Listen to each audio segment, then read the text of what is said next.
I'd spent 4 years telling men to intermittent fast and keep their meals mostly low carb. And I built my early coaching around it too.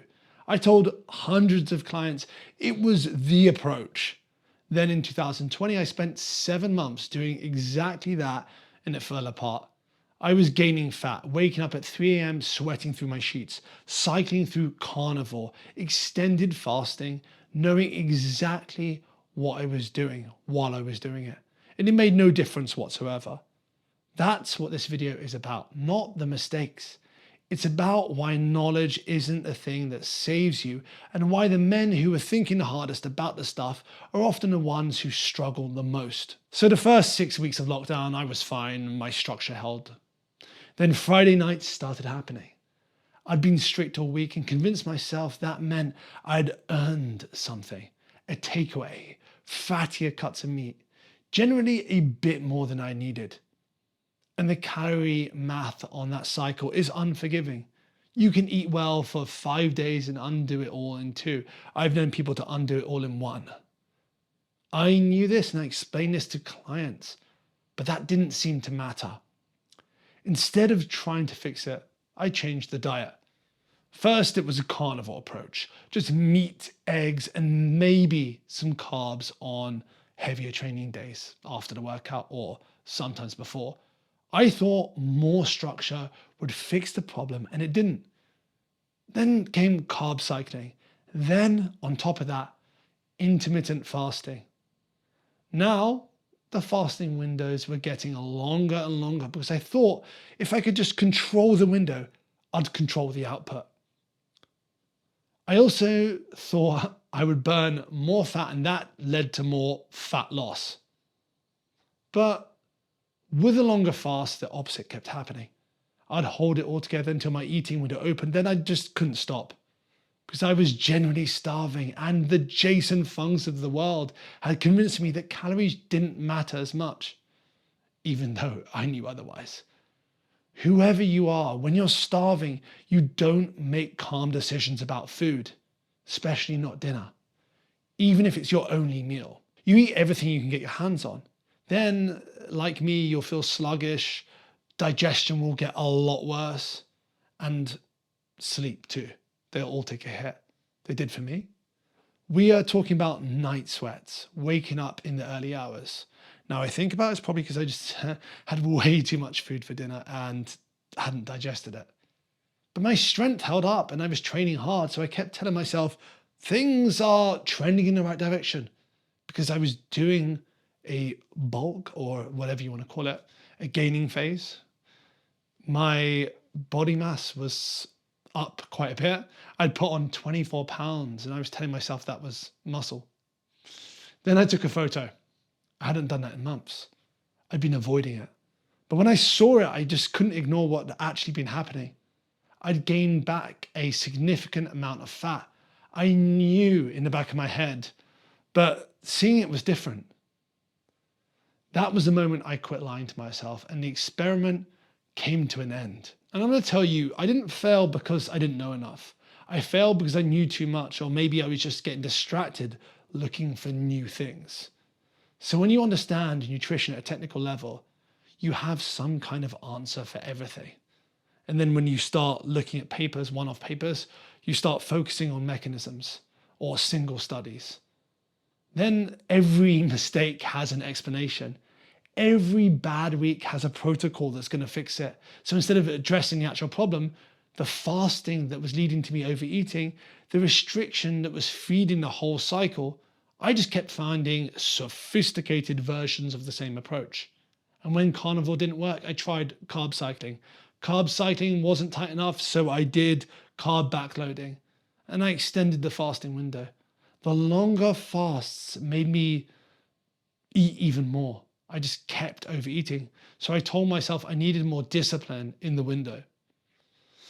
I was building an increasingly complicated structure on top of a now broken foundation.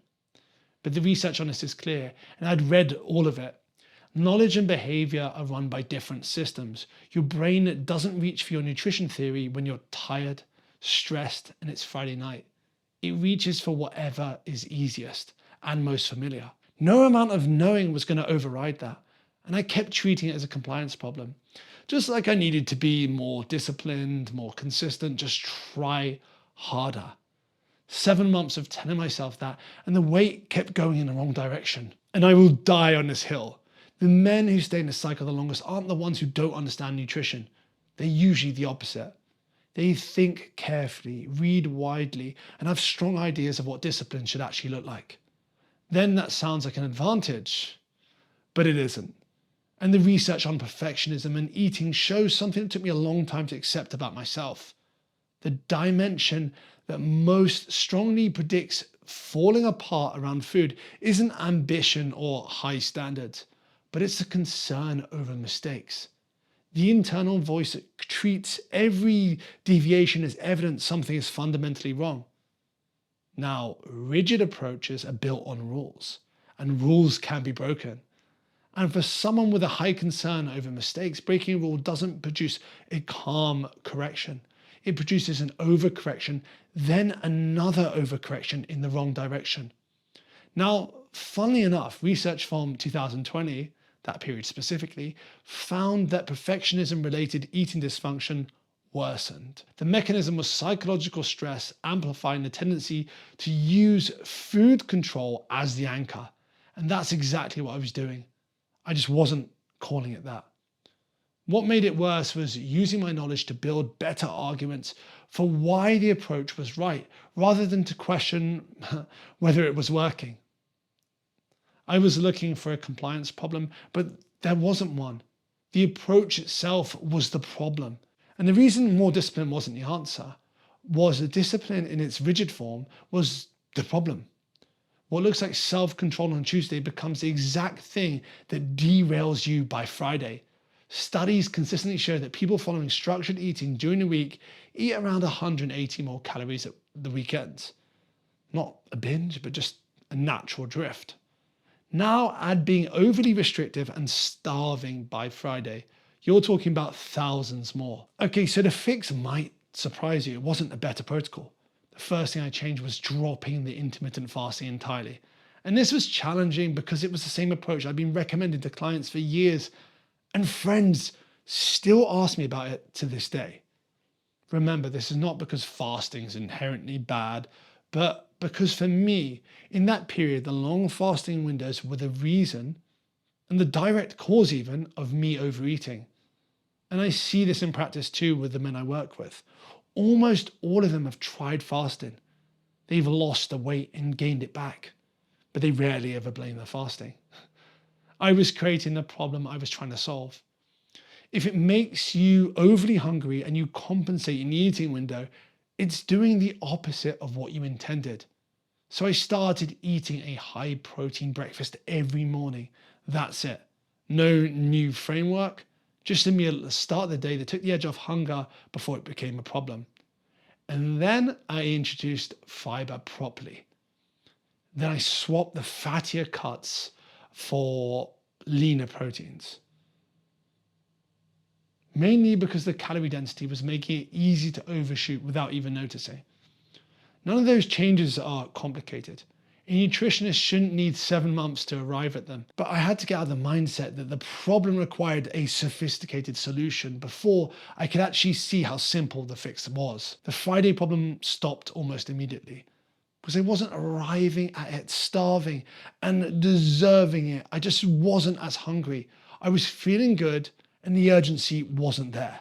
A while after I sorted my own situation out, I started working with a client who reminded me of myself in 2020.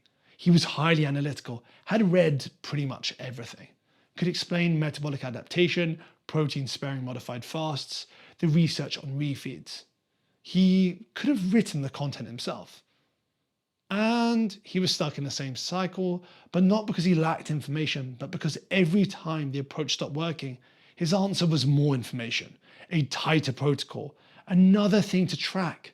Every tweak was a way of avoiding the real question, whether the whole approach was actually working. And I hadn't seen that clearly in someone until I'd lived through the same thing myself. That's not something I'd really like to have admitted at the time, but it's true. And the men who struggle the most with this aren't the ones who think the hardest about it. Not undisciplined, just overly controlled during the week in a way that makes the weekend inevitable, complicating the entire process. If you've been doing everything right for years and you still can't make it stick, here's the thing I'd say directly. It's probably and very likely not a knowledge problem. You likely know what you should be doing. The issue is that the knowledge doesn't change your behavior. Your environment does, your patterns do, the structure of your day does.